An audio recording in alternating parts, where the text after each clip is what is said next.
नमस्कार, क्या हालचाल। आज हम कक्षा 9वीं की फर्स्ट यूनिट संख्या पद्धति नंबर सिस्टम लेके आए हैं। समय ना गवाते हैं, पॉइंट पे आते हैं। ठीक है, चलिए शुरुआत करते हैं।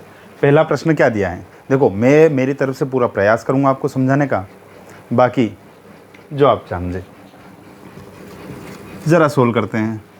क्या बोला है, क्या शून्य एक परिमेय संख्या है? क्या इसे आप P/Q के रूप में लिख सकते हैं, जहां P और Q पूर्णांक है, Q is not equal to 0। अच्छा, आपने संख्या पद्धति की जब बात आती है तो मैं आपको एक बात बता देता हूँ, संख्या पद्धति अपार है। आप एक बात समझ ही लीजिए कि संख्या पद्धति अपार है, उसमें बहुत सारी चीज़ें आती है। आप प्राकृतिक संख्या से शुरू करते हैं, पूर्ण संख्या पे आते हैं, पूर्णांक पे आते हैं, परिमेय संख्या आते हैं, अपरिमेय संख्या पे आते हैं। ऐसी बहुत सारी चीज़ें आती है पूरी इसके अंदर। चलिए इसको समझते हैं। क्या शून्य एक परिमेय संख्या? देखो हमने सुना है कि 1/2 परिमेय संख्या है, ये है वो है ना, 2/3 है, पर कभी हमने ये नहीं सोचा है कि 0 है क्या। देखो एक बात समझिए कि 0 के नीचे जैसे -1, -2, माइनस या रूट में कोई संख्या, वो अपरिमेय संख्या होती है। पर 0 क्या है? 0 एक परिमेय संख्या है। तो हाँ, शून्य परिमेय संख्या है। जहाँ क्या है, 0 एक परिमेय संख्या है ना। P/Q, जहाँ P और Q पूर्णांक है, जहाँ P और Q, माफ़ कीजिएगा, Q पूर्णांक है। और एक और बात है ना, P बराबर तो 0 है, पर Q is not equal to 0 है ना। नीचे की संख्या कभी भी उसके बराबर में नहीं आएगी, 0 के बराबर में आएगी क्या? नहीं आएगी ना। कभी भी अगर ऊपर भाग देना है, परिमेय संख्या के रूप में लिख रहे हैं और बराबर में संख्या है, तो ऐसा संभव है क्या? नहीं है ना। सीधा और आसान तरीका समझने का है। चलिए अगले प्रश्न पे आते हैं। क्या बोल रहा है अगला प्रश्न? 3 और 4 के बीच 6 परिमेय संख्या ज्ञात कीजिए। देखो एक चीज़ देखो, 3 और 4 दिया है, सिंपल 3 और 4। पूछा क्या है कि 6 परिमेय संख्या ज्ञात करो। पहली बात एक चीज़ समझो, जब भी 3 और 4 अकेला होता है या कोई सी भी संख्या अकेली होती है, हमेशा उसके बटे में 1 को माना जाता है ना। ठीक है, इसके नीचे भी 1 है मतलब, और इसके नीचे भी एवं, ठीक है, यूँ लगा देते हैं, एवं 4/1 है, यूँ समझ लो, है ना। इससे पहले एक चीज़ को समझो कि 3 और 4 के बीच में 6 परिमेय संख्या आपसे पूछा है, तो आपको हमेशा ध्यान रखना है 6 में 1 जोड़ दो, उसका दोनों संख्या में अंश और हर में गुणा कर दो। परिमेय संख्या पूछा है, ये बेस्ट तरीका होता है। इससे आसान तरीका मेरे हिसाब से तो नहीं होगा, ये सबसे बेस्ट तरीका होता है। कुछ नहीं करा हमने, 3 और 4 के बीच 6 परिमेय संख्या ज्ञात करने के लिए अंश व हर में 6 + 1 7 का गुणा किया। कर दो जरा, 7 का गुणा इधर, 7 का गुणा इधर, 7 का गुणा इधर, 7 का गुणा इधर। आया समझ में, है ना। 3, जब भी कोई संख्या है तो उसके हमेशा बटे में 1 होता है। 3/1, 4/1, है ना। 3 × 7 क्या करा, 7।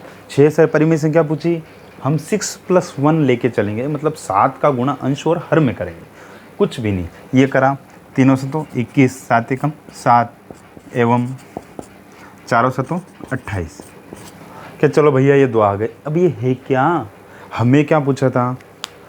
3 और 4 के बीच 6 परिमेय संख्या, तो 3 और 4 का पहला परिमेय रूप बनाया हमने। अब इस परिमेय रूप के बीच में जो भी संख्या आती है वो इसके बीच की संख्या हो जाएगी, सीधी बात। 21 के बाद क्या आता है? 22/7 आता है ना, 23/7, 24/7, 25/7, 26/7 और 27/7, क्योंकि 28/7 तो ऑलरेडी है। तो इन दोनों के बीच पूछा था हमने इन दोनों के बीच में बता दिया, बहुत ही आसान तरीके से। उम्मीद है आपको ये सवाल समझ में आए होंगे। ठीक है, अब हम बढ़ते हैं अपने अगले सवाल की ओर। चलिए अब हम आते हैं प्रश्न क्रमांक 3 पर। 3 में क्या पूछा है, 3/5 एवं 4/5 के बीच 5 परिमेय संख्या ज्ञात कीजिए।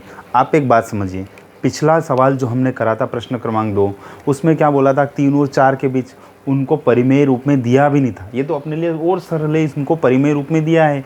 और क्या समझा है मैंने इस चीज़ को, आप देखो मैंने बोला था कि 5 पूछा है 1 जोड़ दो, पिछले वाले में 6 पूछा था 1 जोड़ दिया।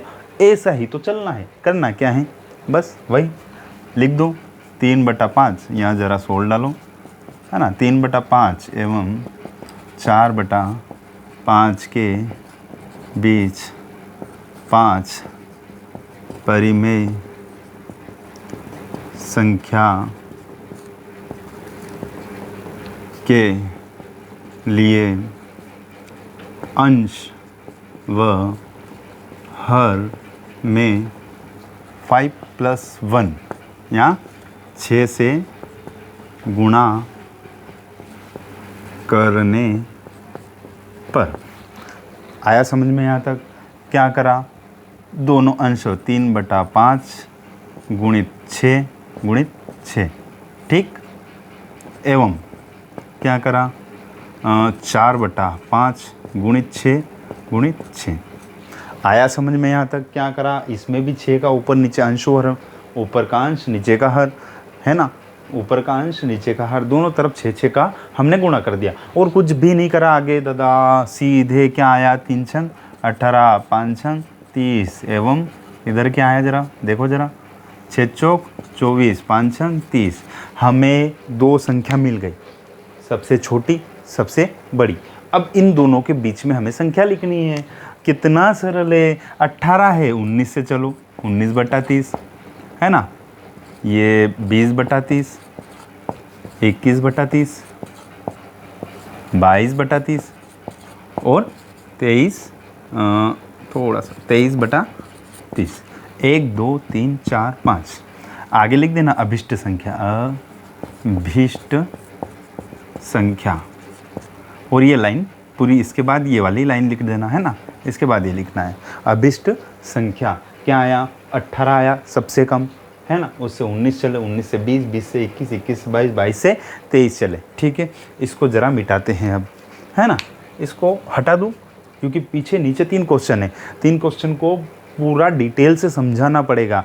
ये है ना पक्का ऑब्जेक्टिव में तो आएगा ही आएगा, एक आध तो फंसेगा ही सही, देखना भले, है ना। इसको रफ कर दूँ, एक बार और समझा दूँ। 3 और 5 एवं 3/5 एवं 4/5 के बीच 5 परिमेय संख्या, 1 जोड़ दो, उसका हर और अंश में गुणा कर दो।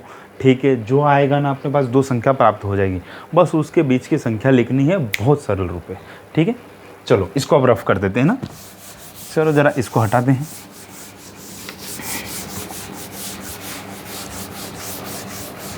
चलो पहले वाले पे आते हैं।